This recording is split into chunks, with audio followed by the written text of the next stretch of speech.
Hello, welcome back to Nourished Sundays. I'm your host, Joanna, certified in holistic nutrition from the Canadian School of Natural Nutrition.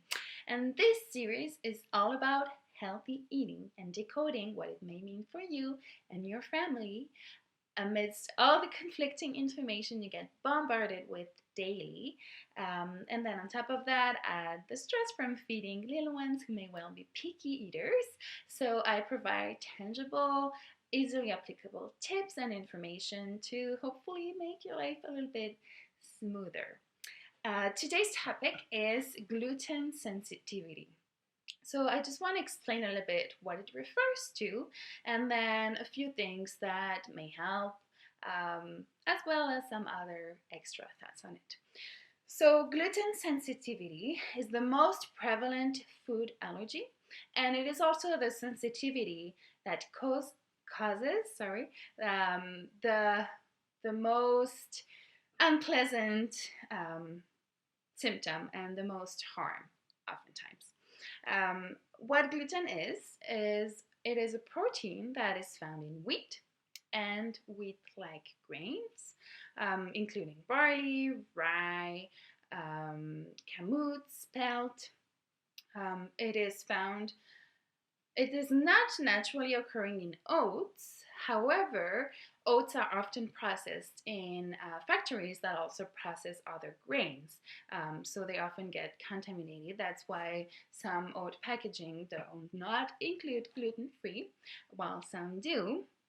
And I find it quite amusing though how you see gluten-free on everything that does not have gluten now, even things that should not have any grains in them, which I find quite amusing. But I mean, sometimes you just don't know what you don't know, right? And basically, gluten sensitivity is an ongoing immune reaction to gluten that causes an inflammatory state and reaction in your body.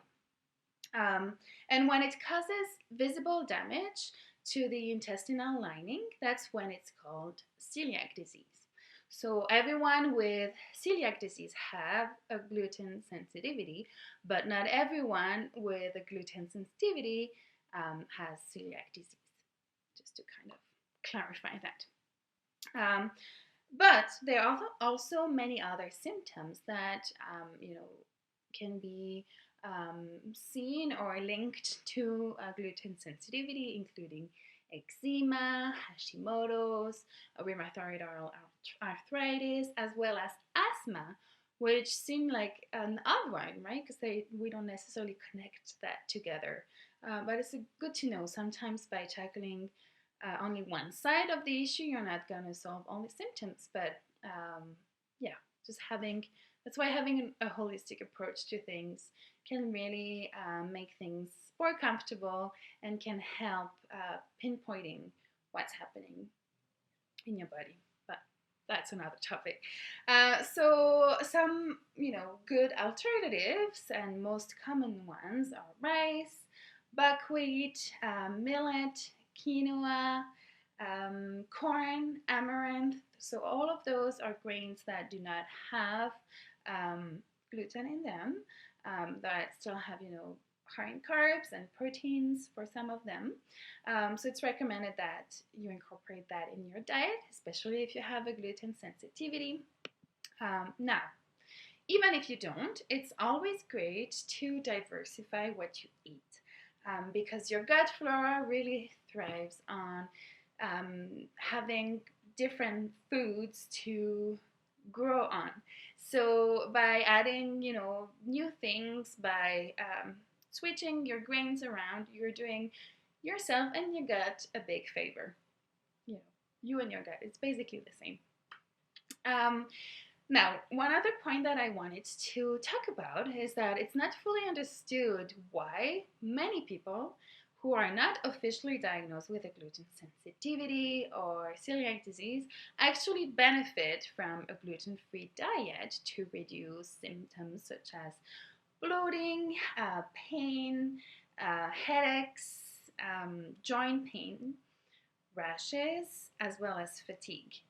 So oftentimes maybe you have tried to go without gluten, or you hear people around you saying, "Whoa, I've stopped eating gluten and I feel so much better," even though those people didn't do it because they just knew that if they kept on eating gluten, they would automatically get that super unpleasant inflammatory reaction, right?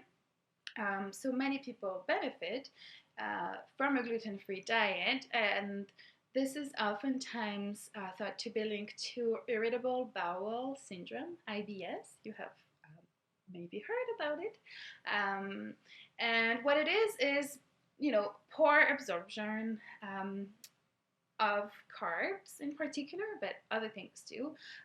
Well, IBS is an irritation of your bowels, so of your intestines.